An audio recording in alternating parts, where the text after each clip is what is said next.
I'm rather surprised by your comment, Bill, and I'm a little saddened by it, actually. I've paid my taxes for 50 years too, 45 years, I should say. I think that where you're coming from is not actually understanding the truth of this nation. And the truth is that First Nations people have a special relationship with the land and have a very spiritual relationship with country that has gone back tens of thousands of generations. And that means something.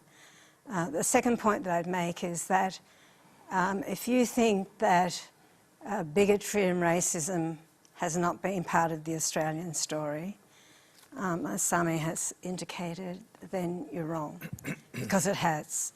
And the thing that I see daily are the terrible outcomes of that bigotry and that racism and that history. I see it in young people, young Aboriginal people in particular. And it is also, I think, a really important point to make, and I'll finish on this, Tony, is that the truth liberates. And for us as a nation to come together as Australians, all of us, to understand our shared history, our shared story, can only make us a better place. Just a quick one, Linda. We know what happens with referendums. So few of them get passed in this country. True. And the leadership to take you there needs to be bipartisan, it needs to be consistent, and Yes. it needs to make a clear point to the electorate, which is led from the top. Do you think you're going to see that happen under this government? I desperately hope so. We in the Labor Party have completely embraced the statement from Uluru, the statement from the heart, completely embraced it, and have done so for some time. I think you've heard leader Anthony Albanese say that. Here's the problem, though. Ken Wyatt, who could be the leader on the government side of this debate, has not embraced the whole thing, but only part of it. Yeah, well, and he's now separating out the voice from the Constitution, it seems to be. Yes, and I think the position of the Prime Minister is fairly clear, that he would like to see recognition of First Peoples in the Constitution, not the preamble, but the Constitution, and would like to see a voice legislated. That is where the position of the government is at the moment.